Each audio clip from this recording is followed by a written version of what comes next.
전능하신 이 여호와 하나님께서 말씀하사 해 돋는 데서부터 지는 데까지 세상을 부르셨도다. 온전히 아름다운 시온에서 하나님이 빛을 비추셨도다. 우리 하나님이 오사 잠잠하지 아니하시니 그 앞에는 삼키는 불이 있고 그 사방에는 광풍이 불리로다. 하나님이 자기의 백성을 판결하시려고 위 하늘과 아래 땅에 선포하여 이르시되 나의 성도들을 내 앞에 모으라. 그들은 제사로 나와 언약한 이들이니라 하시도다. 하늘이 그의 공의를 선포하리니 하나님 그는 심판장이심이로다. 내 백성아 들을지어다. 내가 말하리라. 이스라엘아 내가 내게 증언하리라. 나는 하나님 곧 내 하나님이로다. 나는 내 재물 때문에 너를 책망하지는 아니하리니 내 번제가 항상 내 앞에 있음이로다. 내가 내 집에서 수소나 내 우리에서 순념소를 가져가지 아니하리니 이는 살림의 짐승들과 뭇산의 가축이 다 내 것이며 산의 모든 새들도 내가 하는 것이며 그 내 짐승도 내 것이미로다. 내가 가령 줄여도 내게 이르지 아니할 것은 세계와 거기에 충만한 것이 내 것이미로다. 내가 수소의 고기를 먹으며 염소의 피를 마시겠느냐. 감사로 하나님께 제사를 드리며 지존하신 이에게 내 소원을 갚으며 환난 날에 나를 부르라. 내가 너를 건지리니 내가 나를 영화롭게 하리로다. 악인에게는 하나님이 이르시되 내가 어찌하여 내 율례를 전하며 내 언약을 내 입에 두느냐. 내가 교훈을 미워하고 내 말을 내 뒤로 던지며 도둑을 본즉 그와 연합하고 간음하는 자들과 동료가 되며 내 입을 악에게 내어주고 내 혀로 거짓을 꾸미며 앉아서 내 형제를 공박하며 내 어머니의 아들을 비방하는도다. 내가 이 일을 행하여도 내가 잠잠하였더니 내가 나를 너와 같은 줄로 생각하였도다. 그러나 내가 너를 책망하여 내 죄를 내 눈앞에 낱낱이 드러내리라 하시는도다. 하나님을 잊어버린 너희여 이제 이를 생각하라. 그렇지 아니하면 내가 너희를 찢으리니 건질 자 없으리라. 같이 봅니다. 감사로 제사를 드리는 자가 나를 영화롭게 하나니 그의 행위를 옳게 하는 자에게 내가 하나님의 구원을 보이리라. 아멘. 시편 50편은 하나님과 언약을 맺은 백성이 드려야 될 참된 예배를 가르쳐주는 시입니다. 먼저 1절부터 6절까지 말씀은 하나님께서 심판자로 오심을 말하고 있습니다. 1절, 2절은 전능하신 하나님이 온 세상을 부르시며 시온에 임재하심을 보여줍니다. 1절에 해 돋는 데서부터 해 지는 데까지 세상을 부르셨다는 말은 온 세상을 주관하신다는 뜻입니다. 온 세상을 호출하실 수 있는 하나님, 곧 온 세상을 주관하시는 그 하나님이 시온에 오셔서 영광의 빛을 비추시는 겁니다. 3절에 보면 시온에 오신 하나님은 잠잠하지 않으십니다. 그분 앞에는 삼키는 불이 있고 그분 사방에는 광풍이 붑니다. 맹렬한 불과 강력한 바람 가운데 하나님이 계시는 겁니다. 이 모습은 시내산에 강림하셨을 때의 모습과 비슷합니다. 시내산에 강림하셔서 백성과 언약을 맺으셨던 그 하나님이 지금 시온에 오신 겁니다. 그런데 하나님이 지금 시온에 왜 오시느냐? 자기와 언약을 맺은 자기 백성을 판결하기 위해서 오신 겁니다. 4절, 5절 말씀을 같이 한번 읽어보겠습니다. 함께 읽습니다. 하나님이 자기의 백성을 판결하시려고 위 하늘과 아래 땅에 선포하여 이르시되 나의 성도들을 내 앞에 모으라. 그들은 제사로 나와 언약한 이들이니라 하시도다. 아멘. 하나님이 위 하늘과 아래 땅에 선포하신다는 것은 하늘과 땅을 재판의 증인으로 부르신 것을 의미합니다. 하나님은 이스라엘 백성의 삶을 늘 보고 있는 하늘과 땅을 증인으로 호출하시고 하나님과 언약을 맺은 성도들을 하나님 앞으로 부르십니다. 이 하나님은 공의로운 하나님이십니다. 6절에 보면 하늘이 그의 공의를 선포한다고 합니다. 이 공의로운 하나님이 심판장으로서 자기 백성을 불러 판결을 하시는 겁니다. 그럼 무엇을 판결하시느냐, 무엇을 심판하시느냐? 언약을 맺은 백성이 언약할 때 약속한 대로 살았는지를 심판하십니다. 하나님은 언약을 맺을 때 이 백성이 지켜야 될 율법을 주셨습니다. 이 백성이 과연 그 율법을 준수했는지를 지금 심판하고자 하시는 겁니다. 7절로 15절까지 말씀은 백성을 소원하신 하나님께서 제사에 대한 그들의 잘못된 생각을 꾸짖고 진정한 제사, 참된 예배를 가르쳐 주시는 내용입니다. 언약을 맺은 이스라엘 백성은 하나님께 꼬박꼬박 제사를 드리고 있었습니다. 그래서 8절에 보면 너의 재물 때문에 너를 책망하지는 아니하리니 너의 번제가 항상 내 앞에 있음이로다, 이렇게 말씀합니다. 언약을 맺은 백성이 율법을 따라서 소나 염소를 제물로 바치는 일은 마땅히 할 일입니다. 그리고 적절한 행위입니다. 그것은 분명히 하나님께서 명하신 일이었습니다. 그래서 하나님께서는 그 제사 드리는 행위 자체를 탓하시지는 않습니다.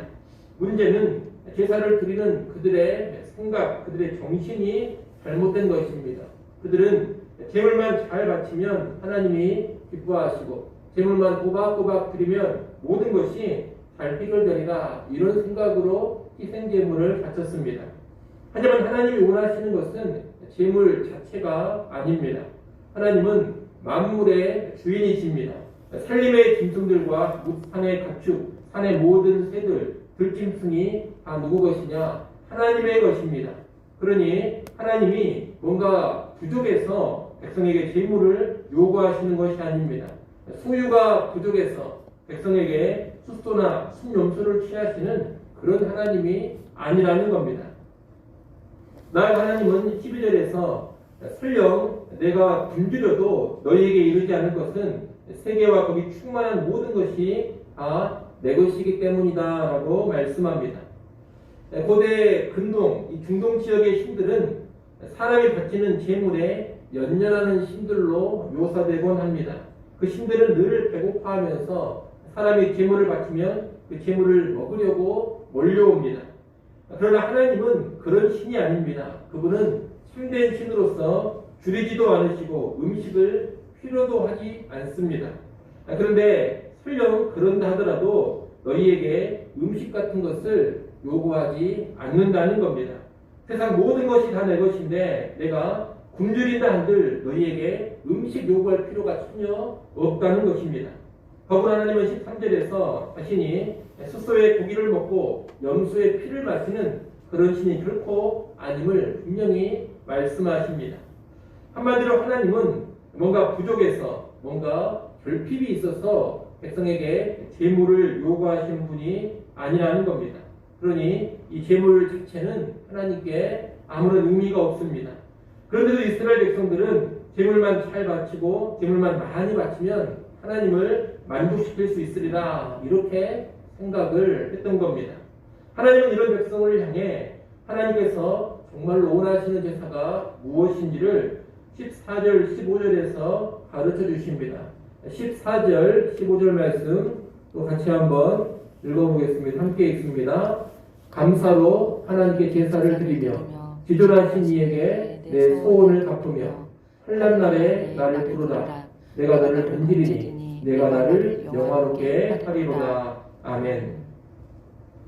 하나님이 가르쳐 주시는 진정한 제사는 어떤 것이냐? 첫째, 하나님은 감사의 제사를 원하십니다. 제물을 바치는 것은 하나님 베푸신 은혜에 대한 감사의 마음으로 바치는 것이어야 합니다. 그런 감사 없이 단지 제물을 드리기만 하면 하나님이 좋아하시리라 생각하는 것은 커다란 착각입니다. 감사하는 마음으로 드리지 않는 제물은 아무런 의미가 없습니다. 감사하는 중심, 그 마음이 있어야 하나님이 받으시는 진정한 제사가 되는 겁니다. 둘째, 하나님은 내 소원을 갚으라 하십니다. 소원을 갚으라 하는 것은 하나님 앞에서 약속한 일, 하나님 앞에서 행하기로 약조한 일을 행하라는 겁니다. 그저 제물만 갖다 바치면 되는 것이 아닙니다. 하나님께 약속한 것을 지켜야 합니다. 언약 백성으로서 하나님께 약속한 것을 행하고 살기로 다짐한 대로 살아야 합니다. 그렇게 살아가면서 제사를 드려야 하나님이 그 제사를 기뻐 받으시는 겁니다. 셋째로 하나님께서는 환난 날에 나를 부르라고 하십니다. 이 말은 하나님을 찾고 하나님을 의지하라는 겁니다. 제물만 갖다 바치는 제사가 되면 안 됩니다. 모든 상황 속에서 특별히 환난 중에서 하나님만이 힘과 도우심을 알고 그 하나님을 전적으로 의지하는 모습을 보여줘야 합니다. 하나님을 의지하는 믿음으로 살아야 한다는 겁니다. 그런 믿음, 환난 중에도 하나님 한 분만을 의지하는 믿음으로 살아가는 것이 하나님을 영화롭게 합니다. 그런 믿음으로 살면서 제사할 때 하나님이 그 제사 예배를 기쁘게 받으신다는 겁니다. 반대로 믿음이 없다면 하나님은 그 제사를 기뻐하시지 않는 겁니다. 우리는 이 하나님의 말씀 앞에서 오늘 우리의 예배를 돌아봐야 하겠습니다. 우리 예배가 그저 형식으로만 빈번히 드리는 그런 예배가 되면 안 됩니다. 꼬박꼬박 예배하고 꼬박꼬박 헌금 드린다고 해서 하나님이 그저 그 자체를 기뻐하시지 않습니다. 하나님이 뭔가 부족함이 있어서 우리가 예배로 하나님의 부족함을 채워드리는 것이 결코 아닙니다. 우리가 예배를 드림으로써 하나님의 어떤 아쉬운 부분을 달래주는 것도 아닙니다. 하나님이 돈이 부족해서 헌금하는 것이 아닙니다. 하나님께 내가 뭔가 해드린다, 내가 하나님을 만족시킨다, 여러분 그런 태도로 예배하는 게 아니라는 겁니다. 하나님을 내가 만족시키려고 예배하는 것이 아니라 오히려 하나님 한 분만으로 만족하는 그런 예배가 되어야 합니다. 만족시키려는 예배가 아니라 하나님으로 만족하는 예배, 이것이 성경이 가르쳐주는 진정한 예배의 모습입니다. 그래서 베푸신 은혜를 알고 감사로 예배해야 합니다. 하나님께 감사하며 기꺼이 순종하면서 예배해야 합니다. 전적으로 하나님 한 분만을 의지하는 그런 믿음으로 예배해야 합니다. 그럴 때 하나님이 받으시는 진정한 예배가 되는 겁니다. 이를 아시고 우리의 오늘날 드리는 예배가 언제나 감사의 예배, 소원을 담는 순종의 예배, 하나님만을 의지하는 믿음의 예배가 될 수 있기를 간절히 소원합니다. 16절부터 23절까지 말씀은 악인에 대한 심판을 경고하시면서 돌이켜 살 길을 가르쳐 주시는 말씀입니다. 16절에 보면 하나님께서 악인을 향해 말씀하십니다. 이 악인은 빈번히 제사를 드리면서도 위선적인 삶을 살아가는 이스라엘 백성을 가리키는 겁니다. 특별히 백성의 지도자들을 가리킵니다. 그들은 하나님의 율례를 전하며 언약의 말씀을 늘 입에 두고 살았습니다. 그러면서도 실제 그들의 삶은 그 말씀을 미워하고 등 뒤로 던져버리는 삶이었습니다. 말씀을 무시하고 전혀 그 말씀대로 살지 않았다는 겁니다. 그러니 얼마나 위선적입니까? 겉으로는, 입으로는 늘 말씀 그럽니다. 입에서는 늘 말씀이 나오고 있고 그들의 입을 통해 늘 말씀이 가르쳐지고 있습니다. 그런데 실제 삶에서는 말씀대로 사는 것을 싫어하고 미워합니다. 삶에서는 쓰레기 버리듯이 말씀을 뒤로 던져버립니다. 이 유선자들의 구체적인 죄 역상이 18절로 20절에 쭉 나옵니다. 그들은 도둑들, 가늠하는 자들과 친구가 되고 악한 말을 하고 거짓을 꾸밉니다. 자기 형제를 공격하고 늘 비방합니다. 하나님은 이 악인들, 위선자들의 죄를 다 보고 계시지만 그동안 오래도록 참으셨습니다. 잠잠히 계셨습니다. 그런데 이 악인들은 하나님의 오래 참으심을 착각했습니다. 하나님이 악에 전혀 신경을 쓰지 않고 위선적인 삶을 살고 마음껏 죄를 지어도 그냥 내버려 두시는 그런 분으로 착각을 해버린 것입니다. 하나님은 이들에게 이제는 더 이상 참지 않겠다. 이제는 너희 죄를 낱낱이 드러내겠다고 말씀하십니다. 죄를 다 드러내고 심판을 하시겠다는 겁니다. 그러면서도 하나님은 이들에게 마지막 기회를 주십니다. 22절 말씀을 한번 보십시오. 22절 함께 읽습니다. 하나님을 잊어버린 너희여 이제 이를 생각하라. 그렇지 아니하면 내가 너희를 찢으리니 건질 자 없으리라. 아멘. 자기들의 죄와 하나님의 심판을 인식하고 돌이키라고 지금 하나님이 이 말씀을 하시는 겁니다. 하나님은 이 마지막 기회에도 돌이키지 않으면 찢어버리겠다고 말씀합니다. 이 마지막 기회 앞에 이들은 돌이켜야 합니다. 그러면 살 것입니다. 마지막 말씀인 23절은 이들이 살기 위해 돌이켜야 할 길을 제시해 주시는 겁니다. 23절 말씀도 같이 한번 읽어보겠습니다. 감사로 제사를 드리는 자가 나를 영화롭게 하나니 그의 행위를 옳게 하는 자에게 내 하나님의 구원을 보이리라. 아멘. 앞서 하나님은 참된 제사가 어떤 것인지를 14절 15절에서 가르쳐 주셨습니다. 이 유선자들, 이 악인들이 살 길은 다른 게 아닙니다. 돌이켜서 그런 참된 제사를 드리는 겁니다. 그들은 하나님의 베푸신 은혜를 인식하고 감사로 제사 드려야 합니다. 그리고 위선적인 삶을 그치고 행위를 옳게 해야 합니다. 말씀에 순종하는 삶을 살아가야 합니다.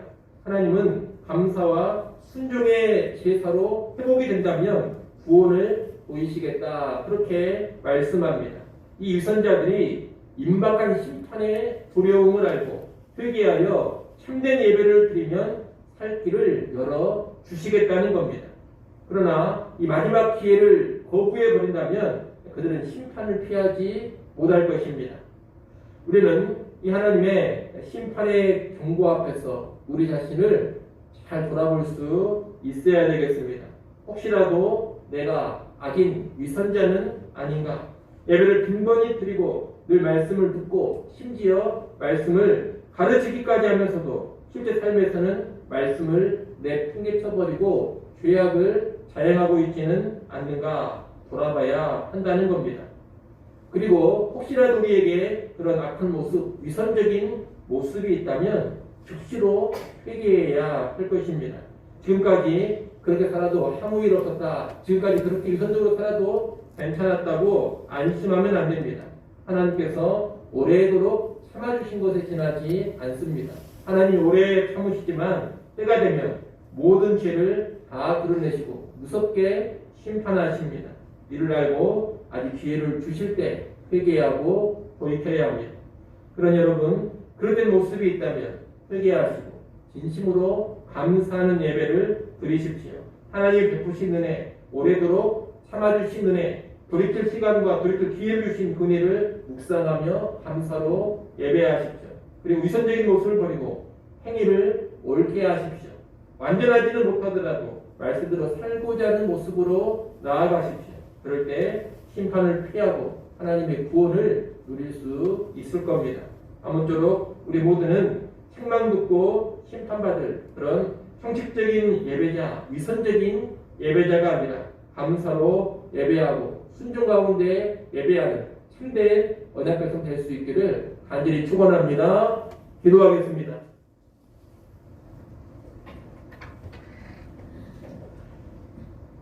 하나님 아버지, 하나님의 언약 백성으로서 그 언약에 합당한 모습으로 서게 하여 주시옵소서. 언약을 맺고 늘 예배를 드리면서도 늘 입에 말씀을 달고 살면서도 실제 삶에서 말씀을 버리고 죄악을 자행하는 그런 위선적인 모습을 버리게 하여 주옵소서. 하나님 앞에 힘든 예배자 될 수 있기를 간절히 바라고납니다. 감사로 예배하는 자 되게 하시고 순종 가운데 예배하는 자, 온전한 믿음으로 예배하는 자 되게 하여 주옵소서. 그래야 하나님 앞에 기쁨 되게 하시고 하나님 열어주시는 구원의 길로만 나아가게 하여 주옵소서. 하나님, 이 시간 하나님 앞에 나와 기도합니다. 우리를 긍휼히 여기시고 기도의 응답들을 허락하여 주시옵소서. 귀한 주일 다시 우리에게 허락하셨습니다. 온 성도들 하나님 앞에 기쁨으로 영과 진리로 예배케 하여 주시옵소서. 직분자 선출을 위한 공동의회로 오늘 또 모이게 됩니다. 직분자 선출 과정에 주의 성령께서 함께 하시며 운행하시고 선한 길로 인도하여 주시옵소서. 모든 성도들이 깨어있는 가운데 투표에 임하게 하시고 또한 합당한 자들, 세워질 자들이 주의 은혜 안에 세워지게 하여 주시옵소서. 예수님의 이름으로 기도드리옵나이다. 아멘.